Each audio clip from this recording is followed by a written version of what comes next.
हाँ जी बच्चे, कल असी अनएम्पलॉयमेंट बारे पढ़िया सी ते अज दी वीडियो च असी करांगे determination of short run equilibrium output. ठीक आ, मीनस कि शॉर्ट रन च जिहड़ा साडा इक्विलिब्रियम आ वो किस तरह फाइंड आउट किया जाता। In Keynesian macro economics short run refers to that time period in which technology remains constant. Means कि जिहड़ा केन्स आ उहदे अकॉर्डिंग आ जिहड़ा मैक्रो इकनॉमिक्स च शॉर्ट रन हुंदा वा जदों वो टाइम पीरियड हुंदा वा जिहदे विच टैक्नोलॉजी जिहड़ी चेंज नहीं हो सकती, कॉन्सटेंट रहिंदी आ। It means that technology has no effect and output in the short period. Means के थोड़े समय में जिहड़ी साडी आउटपुट आ उहदे ते जिहड़ा टैक्नोलॉजी का कोई इफैक्ट नहीं पैंदा। Further in a simple model of determination of output only two sectors household sector and firm sector are included. Means कि जिस सिंपल मॉडल देखिए, ठीक है, आउटपुट का तो वो टू सैक्टर्स ही इनकलूड किए जाते हैं, हाउस होल्ड सैक्टर ते फर्म मीनस के प्रोड्यूसर सैक्टर, गवर्नमेंट सैक्टर ते रेस्ट ऑफ द वर्ल्ड आ जिहड़े इनकलूड नहीं किए जाते। ठीक है, hence aggregate demand in such a model includes only two components namely consumption by the household sector and investment made by the firms. ठीक है, तो एग्रीगेट डिमांड में सिर्फ दो जोड़े कंपोनेंट्स इनकलूड होंगे, consumption by the household sector मीनस के जो खर्च किया जाता हाउस होल्ड सैक्टर द्वारा वो, तो जी इन्वेस्टमेंट की जाती है प्रोड्यूसर सैक्टर द्वारा वो। Likewise aggregate supply in the economy is equal to the production done by the firms present in the country.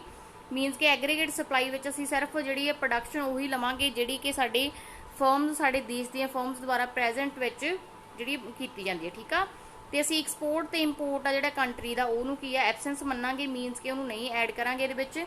In such a situation income of the economy equal production carried out in the economy and production depend upon the level of employment. तो असी की आ जी साडी production होगी उन्होंने असी की आ level of इंपलॉयमेंट के बराबर मन के चलांगे। मीनस कि जिन्नी साडी जिस हिसाब नाल साडी प्रोडक्शन होगी उस हिसाब नाल जिहड़ी साडी इंपलॉयमेंट होगी। जे साडी प्रोडक्शन इनक्रीज़ होगी तो साडी जिहड़ी इंपलॉयमेंट भी इनक्रीज़ होगी, जे साडी प्रोडक्शन डिक्रीज़ होगी तो साडी इंपलॉयमेंट भी असी डिक्रीज़ मान के चलांगे। ठीक है जी। But is equilibrium output in a Keynesian economics equilibrium is determined in the economy when aggregate demand and aggregate supply equal to each other. ठीक है, जो एग्रीगेट सप्लाई तो एग्रीगेट डिमांड एक दूसरे के बराबर होणगे तो असीं इहनूं इक्विलिब्रियम आउटपुट मान के चलांगे। ठीक है, तो ए डी इक्वल देखो ए एस तो ए डी इक्वल बाई मीनस की साडा लैवल ऑफ इनकम। ठीक है, आप पहले ही पढ़ चुके हैं ना भी जिन्नी साडी एग्रीगेट सप्लाई होगी उन्ना ही ज़्यादा साडी की आ लैवल ऑफ इनकम होगा, तो लैवल ऑफ इनकम तो लैवल ऑफ इंपलॉयमेंट भी बराबर होंगे। ठीक है, तां करके इत्थे चाहे असीं लैवल ऑफ इनकम कह दिए चाहे असीं लैवल ऑफ की आ इंपलॉयमेंट कह दिए। ठीक है, हुण असीं देखांगे equilibrium output equality between saving and investment in simple model of determination of output equilibrium is established when A D equal A S. Means कि जो असी कहने कि साडा इक्विलिब्रियम आउटपुट शॉर्ट पीरियड च की आ A D equal A S आ मीनस कि aggregate demand equal aggregate supply आ, तो असी ये जी इक्वेशन इस तरह भी लिख सकते हैं एग्रीगेट सप्लाई इक्वल की आ इनकम। ठीक है, लैवल ऑफ इनकम तो एग्रीगेट सप्लाई नूं असी की आ इक्वल की वाई भी लिख सकते हैं मीनस के इनकम दे लिख सकते हैं।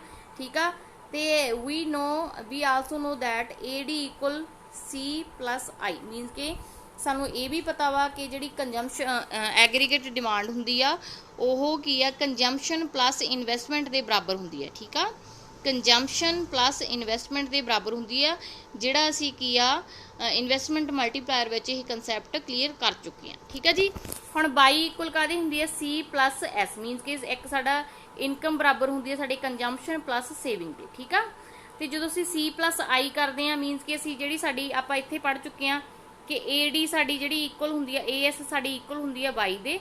ठीक है, तो A D sari C plus आई दी होंगी है, तो वाई भी साडी जी कंजम्पशन प्लस एस कर सकते हैं।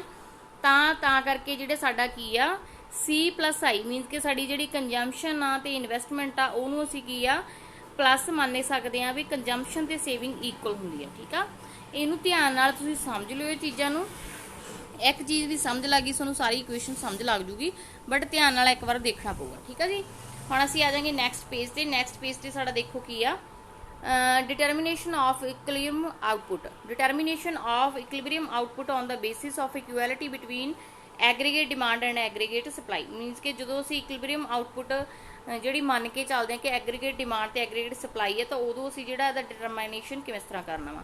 According to this approach, short run equilibrium of output is determined when aggregate demand and aggregate supply are equal to each other. मतलब कि short period च असीं ये मान के चलते हैं कि जी साड़ी इक्विलिब्रियम ऑफ आउटपुट होंगी वो काहदे बराबर होंगी आ एग्रीगेट डिमांड ते साड़ी एग्रीगेट सप्लाई है एक दूसरे के बराबर होंगी वा. Aggregate demand is calculated in terms of total expenditure which the people plan to incur on various goods and services on the economy during an accounting period. Means कि एक एग्रीगेट डिमांड की होंगी आ वो सारा खर्चा होंदा वा जिहड़े लोग एक साल च मन के चलते हैं. ठीक है, एस्टीमेट ला के चलते हैं कि वो करनगे गुड्स एंड सर्विसेज खरीदण ते.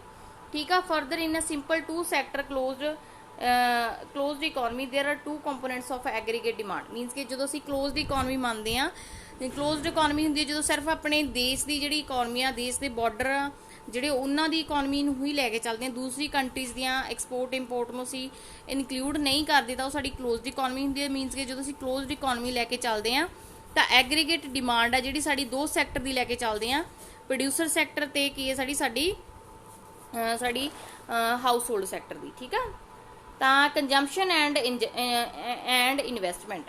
While consumption depend upon the level of income. Means ਕਿ ਜਿਹੜੀ ਸਾਡੀ ਕੰਜੰਪਸ਼ਨ ਆ ਉਹ ਕੀ ਹੈ ਲੈਵਲ ਆਫ ਇਨਕਮ ਤੇ ਡਿਪੈਂਡ ਕਰਦੀ ਆ. ਤੇ ਇਨਵੈਸਟਮੈਂਟ ਇਜ਼ ਆਟੋਨੋਮਸ ਇਨਵੈਸਟਮੈਂਟ. ਠੀਕ ਆ, ਇਨਵੈਸਟਮੈਂਟ ਜਿਹੜੀ ਸਾਡੀ ਹੁੰਦੀ ਆ ਉਹ ਆਟੋਨੋਮਸ ਹੁੰਦੀ ਆ. ਤੇ on the other hand aggregate supply ਸਾਡੀ ਕੀ ਹੁੰਦੀ ਹੈ ਬੇਟਾ, aggregate supply refers to the total quantity of goods and services which the producer plan to produce in the economy during a specific period of time. ਠੀਕ ਆ, aggregate supply ਸਾਡੀ ਕੀ ਹੁੰਦੀ ਆ ਉਹ ਕੁਆਂਟੀਟੀ ਹੁੰਦੀ ਹੈ ਵਸਤੂਆਂ ਤੇ ਸੇਵਾਵਾਂ ਦੀ ਜਿਹੜੀ ਕਿ ਪ੍ਰੋਡਿਊਸਰ ਪਲਾਨ ਕਰਕੇ ਚੱਲਦਾ ਕਿ ਉਹਨੇ ਇਹ ਇਸ ਸਪੈਸੀਫਿਕ ਪੀਰੀਅਡ ਆਫ ਟਾਈਮ ਵਿੱਚ ਪ੍ਰੋਡਿਊਸ ਕਰਨੀ ਆ. It must also B noted that as aggregate supply refers to the total quantity of goods and services, hence aggregate supply is in equal to the total output or gross domestic product of the economy. Means कि जिहड़ी साडी total quantity हुंदी है goods and services दी वो साडी कादे बराबर हुंदी आ total output. ठीक आ, total output दे बराबर हुंदी है ते इहनूं असीं gross domestic product दे नाम नाल भी जान सकदे हां. Thus aggregate supply is also equal to flow of income in the economy. तां करके जिहड़ी aggregate supply हुंदी आ ਉਹ ਇਨਡਾਇਰੈਕਟਲੀ ਸਾਡੀ ਫਲੋ ਆਫ ਇਨਕਮ ਨਾਲ ਰਿਲੇਟਡ ਹੁੰਦੀ ਆ. ਮੀਨਸ ਕਿ ਜਿੰਨਾ ਜ਼ਿਆਦਾ ਸਾਡਾ ਫਲੋ ਆਫ ਇਨਕਮ ਹੋਊਗਾ, ਮੀਨਸ ਕਿ ਹੁਣ ਦੇਖੋ ਪ੍ਰੋਡਿਊਸਰ ਕੋਲ ਪੈਸਾ ਹੋਊਗਾ ਤਾਂ ਹੀ ਉਹ ਕੀ ਆ ਜਿਹੜੀ ਸਪਲਾਈ ਕਰੂਗਾ. ਠੀਕ ਆ, ਤਾਂ ਕਰਕੇ ਜਿਹੜੀ ਸਾਡੀ ਸਪਲਾਈ ਆ ਉਹ ਕੀ ਆ ਇਕੁਅਲ ਹੋਊਗੀ ਇਨਕਮ ਇਨ ਦਾ ਇਕਨੋਮੀ ਜਿਹੜੀ ਹੋਊਗੀ. ਠੀਕ ਆ, in such a situation in the Keynesian macroeconomics price does not affect aggregate supply due to the excess capacity in the firms. ठीक आ, केन्ज ਦੇ ਅਕੋਰਡਿੰਗ ਜਿਹੜਾ ਪ੍ਰਾਈਸ ਦਾ ਕੋਈ ਇਫੈਕਟ ਨਹੀਂ ਪੈਂਦਾ. ਅਸੀਂ ਪ੍ਰਾਈਸ ਦਾ ਪੜ੍ਹਿਆ ਹੋਇਆ ਨਾ ਵੀ ਪ੍ਰਾਈਸ ਤੇ ਸਪਲਾਈ ਦਾ ਡਾਇਰੈਕਟ ਰਿਲੇਸ਼ਨ ਹੁੰਦਾ ਵਾ, ਜਿਵੇਂ ਜਿਵੇਂ ਪ੍ਰਾਈਸ ਇਨਕਰੀਜ਼ ਹੁੰਦਾ ਸਪਲਾਈ ਵੱਧਦੀ ਆ. ਬਟ ਕੇਨਜ਼ ਕਹਿੰਦਾ ਵੀ ਫਰਮ ਦੀ ਜਿਹੜੀ ਕੈਪੈਸਿਟੀ ਆ ਉਹ ਬਹੁਤ ਜ਼ਿਆਦਾ ਵਾ ਤਾਂ ਕਰਕੇ ਉਹਨਾਂ ਤੇ ਜਿਹੜਾ ਪ੍ਰਾਈਸ ਦਾ ਇਫੈਕਟ ਨਹੀਂ ਹੁੰਦਾ. ਪ੍ਰਾਈਸ ਜਿੰਨਾ ਮਰਜ਼ੀ ਹੋਵੇ ਉਹ ਆਪਣੀ ਜਿਹੜੀ ਕੈਪੈਸਿਟੀ ਆ ਉਨੀ ਦਿੰਦੇ ਆ. ਠੀਕ ਹੈ ਜੀ, rather aggregate supply varies in response to change in aggregate demand. Means ਕਿ ਜਿਹੜੀ ਸਾਡੀ ਐਗਰੀਗੇਟਡ ਸਪਲਾਈ ਆ ਉਹ ਕਾਹਦੇ ਨਾਲ ਚੇਂਜ ਹੁੰਦੀ ਹੈ, ਜਿਸ ਹਿਸਾਬ ਨਾਲ ਸਾਡੀ ਐਗਰੀਗੇਟ ਡਿਮਾਂਡ ਚੇਂਜ ਹੁੰਦੀ ਹੈ. ਠੀਕ ਆ, ਹੁਣ ਆਪਾਂ ਡਿਟਰਮੀਨੇਸ਼ਨ ਦੇਖਾਂਗੇ ਕਿ ਜਦੋਂ ਇਕੁਐਲਿਟੀ ਹੁੰਦੀ ਹੈ ਐਗਰੀਗੇਟ ਡਿਮਾਂਡ ਤੇ ਐਗਰੀਗੇਟ ਸਪਲਾਈ 'ਚ ਕਿਸ ਤਰ੍ਹਾਂ ਅਸੀਂ ਜਿਹੜਾ ਆਊਟਪੁੱਟ ਇਕੁਇਲਿਬਰੀਅਮ ਮੰਨਾਂਗੇ. ਠੀਕ ਹੈ ਜੀ, ਸਾਡੀ ਇਨਕਮ ਆ 0 ਤਾਂ ਸਾਡੀ ਐਗਰੀਗੇਟ ਡਿਮਾਂਡ ਮੀਨਸ ਕਿ ਕੰਜ਼ੰਪਸ਼ਨ ਤਾਂ ਸਾਡੀ ਹੁੰਦੀ ਹੀ ਹੁੰਦੀ ਆ, ਚਾਹੇ ਸਾਡੀ ਮੀਨਸ ਕਿ ਸਾਨੂੰ ਨੈਸੈਸਿਟੀ ਤਾਂ ਸਾਡੀਆਂ ਜਿਹੜੀਆਂ ਜ਼ਰੂਰਤਾਂ ਹੁੰਦੀਆਂ ਉਹ ਤਾਂ ਸਾਨੂੰ ਖਰੀਦਣੀਆਂ ਪੈਂਦੀਆਂ, ਚਾਹੇ ਸਾਡੇ ਕੋਲ ਆਮਦਨ ਹੋਵੇ ਚਾਹੇ ਨਾ ਹੋਵੇ. ਠੀਕ ਆ, ਤਾਂ ਕਰਕੇ ਜਿਹੜੀ ਸਾਡੀ ਐਗਰੀਗੇਟ ਡਿਮਾਂਡ ਉਹ 80 ਆ, ਬਟ ਸਾਡੀ ਐਗਰੀਗੇਟ ਸਪਲਾਈ ਨਹੀਂ ਹੋਊਗੀ ਜੇ ਸਾਡੀ ਠੀਕ ਆ ਆਮਦਨ ਨਹੀਂ ਹੋਊਗੀ. ਇਸ ਤੋਂ ਅੱਗੇ ਜਿਵੇਂ ਜਿਵੇਂ ਸਾਡੀ ਬੇਟਾ ਇਨਕਮ ਜਾਂ ਆਊਟਪੁੱਟ ਇਨਕਰੀਜ਼ ਹੁੰਦੀ ਆ, ਇਨਕਮ ਜਾਂ ਆਊਟਪੁੱਟ ਦੋਨੇ ਬਰਾਬਰ ਹੁੰਦੇ ਆ. ਠੀਕ ਆ, ਇਨਕਮ ਆ ਜਿਹੜੀ ਉਹ ਐਗਰੀਗੇਟ ਡਿਮਾਂਡ ਨਾਲ ਰਿਲੇਟਡ ਹੁੰਦੀ ਆ ਤੇ ਜਿਹੜੀ ਆਊਟਪੁੱਟ ਹੁੰਦੀ ਆ ਉਹ ਐਗਰੀਗੇਟ ਸਪਲਾਈ ਨਾਲ ਹੁੰਦੀ ਆ. ਮੀਨਸ ਕਿ ਜਿਸ ਤਰ੍ਹਾਂ ਸਾਡੀ ਇਨਕਮ ਇਨਕਰੀਜ਼ ਹੋਈ ਜਾਊਗੀ ਸਾਡੀ ਜਿਹੜੀ ਐਗਰੀਗੇਟ ਡਿਮਾਂਡ ਇਨਕਰੀਜ਼ ਹੋਈ ਜਾਊਗੀ. ਜਿਸ ਹਿਸਾਬ ਨਾਲ ਹੁਣ ਆਊਟਪੁੱਟ ਮੰਨ ਕੇ ਚੱਲਦੇ ਤਾਂ ਆਊਟਪੁੱਟ ਇਨਕਰੀਜ਼ ਹੋਈ ਜਾਊਗੀ ਸਾਡੀ ਕੀ ਆ ਐਗਰੀਗੇਟ ਸਪਲਾਈ ਇਨਕਰੀਜ਼ ਹੁੰਦੀ ਆ. ਠੀਕ ਆ, ਇਹਨਾਂ ਦੋਨਾਂ ਦਾ ਡਾਇਰੈਕਟ ਸੰਬੰਧ ਆ.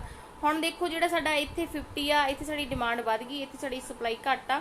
ਇੱਥੇ ਸਾਡੀ ਜਿਹੜੀ ਇਨਕਮ ਜਾਂ ਆਊਟਪੁੱਟ 100 ਆ, ਸਾਡੀ ਐਗਰੀਗੇਟ ਡਿਮਾਂਡ ਆ ਜਿਹੜੀ 140 ਆ ਤੇ ਜਿਹੜੀ ਸਾਡੀ ਸਪਲਾਈ ਆ ਇੱਥੇ ਇੰਨੀ ਬਰਾਬਰ ਆ. ਆਹ ਪੁਆਇੰਟ ਤੇ ਆ ਕੇ ਦੇਖੋ ਸਾਡੀ ਜਿਹੜੀ ਇਨਕਮ ਤੇ ਆਊਟਪੁੱਟ ਆ 200 ਆ ਤੇ ਸਾਡੀ ਐਗਰੀਗੇਟ ਡਿਮਾਂਡ ਵੀ 200 ਆ ਤੇ ਜਿਹੜੀ ਸਾਡੀ ਐਗਰੀਗੇਟ ਸਪਲਾਈ ਆ ਉਹ ਵੀ 200 ਆ. ਇਟ ਮੀਨਸ ਕਿ ਜਿਹੜਾ ਸਾਡਾ ਇਹ ਪੁਆਇੰਟ ਆ 200 ਤਿੰਨਾਂ ਦਾ ਬਰਾਬਰ ਆ ਰਿਹਾ ਵਾ. ਇਟ ਮੀਨਸ ਕਿ ਜਿਹੜੀ ਸਾਡੀ ਇਹ ਆ ਇਕੁਇਲਿਬਰੀਅਮ ਆਊਟਪੁੱਟ ਆ, ठीक आ। ये पॉइंट ते असीं मन के चलते हैं भी जिहड़े साडा आउटपुट आ हो गया इक्विलिब्रियम आ। क्लीयर जी। तां असीं aggregate in this situation of short run equilibrium level of output in the economy will be 200 crore. ठीक आ।